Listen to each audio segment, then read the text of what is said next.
အမေရိကန်သမ္မတဒေါ်နယ်ထရန့်နဲ့အစ္စရေးဝန်ကြီးချုပ်ဘင်ဂျမင်နေတန်ယာဟုတို့ဟာကုန်သွယ်ရေးမူဝါဒဂါဇာနဲ့အီရန်အရေးကိစ္စရပ်များအပါအဝင်၎င်းတို့ရင်ဆိုင်နေရတဲ့ဘုံကိစ္စရပ်များကိုဆွေးနွေးရန်မနေ့ကတွေ့ဆုံခဲ့ကြကြောင်းသိရပါတယ်။အမေရိကန်ရဲ့အခွန်စည်းကြပ်မှုဆိုင်ရာလှုံ့ဆော်ချက်များဟာနိုင်ငံတကာအတိုင်းအဝန်အတွက်နမူနာယူစရာဖြစ်ကြောင်းနေတန်ယာဟုကပြောကြားခဲ့ပါတယ်။၎င်းအနေနဲ့အမေရိကန်နိုင်ငံနဲ့အတူကုန်သွယ်ရေးလုံငွေပြမှုကိုကြောကြားသွားမှာဖြစ်ကြောင်းလည်းပြောကြားခဲ့ပါတယ်။နေတန်ယာဟုဟာပြီးခဲ့တဲ့သတင်းပတ်ကထရန့်ရဲ့အကောက်ခွန်ကြေညာချက်ထုတ်ပြန်ခဲ့ပြီးနောက်ထရန့်နဲ့တွေ့ဆုံတဲ့ပထမဦးဆုံးပြည်ပခေါင်းဆောင်တဦးလည်းဖြစ်ပါတယ်။ဂါဇာအရေးနဲ့ပတ်သက်ပြီးလည်းဟာမတ်စ်တို့ဖမ်းဆီးထားတဲ့တစားကန်များအားလုံးပြန်လွှတ်ပေးရေးနဲ့စစ်ပွဲရပ်တန့်ရေးအတွက်လှုံ့ဆော်ရရှိကြောင်းခေါင်းဆောင်များကပြောကြားခဲ့ပါတယ်။ဟာမတ်စ်တို့ကိုတုတ်တင်လိုတာကြောင့်ဂါဇာဒေသရှိပြည်သူများအနေနဲ့၎င်းတို့သွားချင်တဲ့နေရာတိုင်းကိုလွတ်လပ်စွာသွားလာနိုင်ကြောင်းနေတန်ယာဟုကပြောကြားခဲ့ပါတယ်။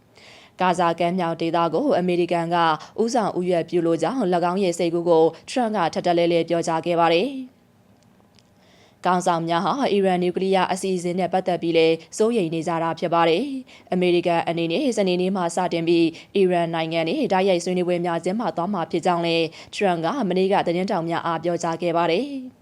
2015ခုနှစ်မှာနိုင်ငံတကာအရေးယူပိတ်ဆို့မှုများကိုဖြေလျှော့ဖို့ဖလှယ်ရမှာအီရန်ရဲ့နျူကလ িয়ার အစီအစဉ်ကိုကန့်သတ်ရန်အတွက်အင်အားကြီးနိုင်ငံများနဲ့သဘောတူညီမှုတစ်ခုကိုအီရန်နိုင်ငံကသဘောတူညီခဲ့ပါတယ်။